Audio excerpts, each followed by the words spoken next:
Olá, pequenos pesquisadores, sejam bem-vindos a mais uma lição. Já estamos na lição de quarta-feira, lição de número 9. O ano já está chegando ao fim. Ele está conferindo tudo. Antes de começarmos a estudar a lição de hoje, qual que é o verso para memorizar? Está escrito lá em Apocalipse, capítulo 3, verso 18. Dou-lhes de conselho, compre de mim o quê? Roupas brancas, e vista-se para cobrir a sua vergonhosa nudez. Ele está conferindo tudo. Quando você está aprendendo algo novo na escola ou mais tarde, quando se prepara para um emprego, chega um momento em que você é testado para ver se aprendeu o que é essencial. Podemos chamar isso de prova ou exame. Na parábola, o rei veio examinar de perto os convidados que vieram para o casamento. Olha só que interessante.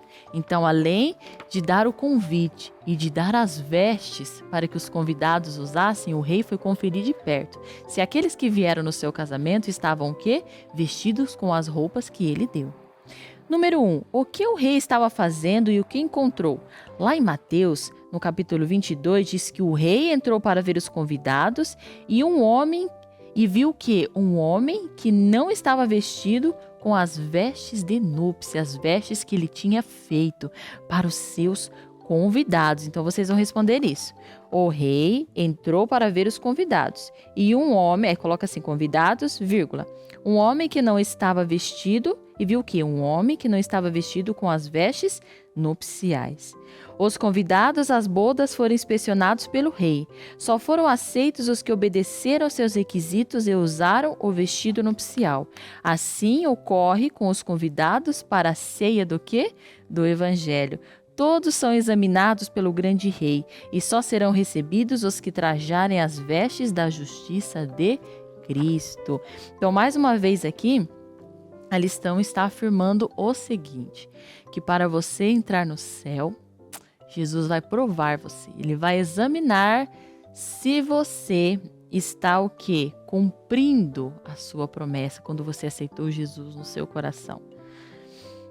Então, ele vai olhar um por um daqueles que se dizem cristãos e ver se essas pessoas estão ou usando os trapos da imundícia ou usando o quê? Usando as vestes brancas. Que outra palavra descreve o tempo em que Deus examinará a nossa vida? E a de todos os que estiverem vivos? Então, em 1 Pedro, capítulo 4, de 17, a resposta está lá, o julgamento.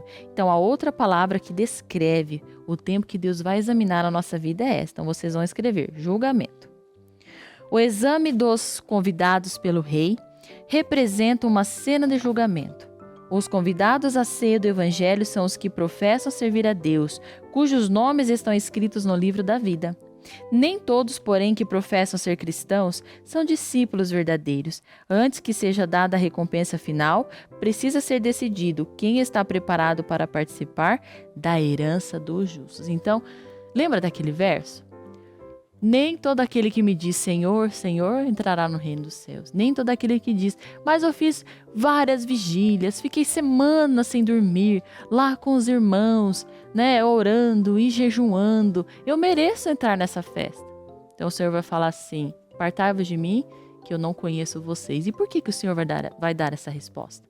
Porque aquela pessoa que falou isso, que fez isso, que ajudou os pobres, que deu dízimo, que estava a todos os cultos, não perdia um, que tinha até a chave da igreja que estava lá.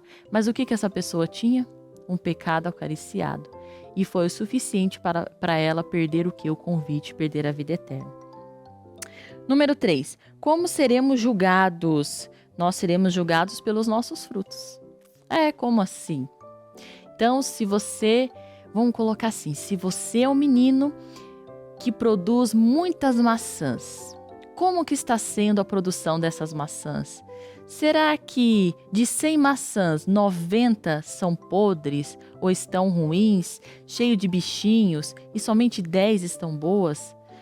Ou todas as maçãs, a maioria não produz e as que produz acabam apodrecendo no pé e caindo? O que eu quero dizer com isso, pequenos pesquisadores? Que quando uma árvore é linda, bem frondosa, bem alta, aquela árvore, mas quando você vai experimentar o fruto, está ruim, o que acontece? Nossa, que coisa ruim, esse fruto está muito ruim. Você tem vontade de voltar lá e comer várias vezes aqueles frutos? Não, você não tem vontade. Porque é uma árvore que, por mais que ela produza frutos, os frutos são o quê? Ruins, sem gosto. Então, assim, é eu e você. Se os nossos frutos não são bons, o que vai acontecer conosco? Diz que o Senhor vai cortar essa árvore e vai lançá-la longe, porque ela o que não serve para nada. Então, pelos nossos frutos, nós seremos reconhecidos pelo bem ou pelo mal. Então, pensem muito nisso, tá? Então, não é só aquele pecado de matar, né? De roubar, né? Que nem os maiores bandidos fazem com as pessoas, ou soltam bombas, né? Destroem e fazem guerras. Não. Pecado é pecado. Desde aquele que você deixou de adorar a Deus, que você deixou de fazer a sua oração, que você deixou de obedecer o papai e a mamãe, que você respondeu a mamãe assim com muita raiva, sabe? Você foi bem grosso com ela. Isso já é um pecado. Pequenos pesquisadores. E se você não sondar o seu caráter, no dia que Jesus for examinar e ver que você não está preparado, suas vestes estão imundas, você não entrará na festa que ele preparou. Tá certo? Então nós terminamos essa lição com uma reflexão muito importante. Um abraço bem apertado para você e até amanhã. Tchau, tchau.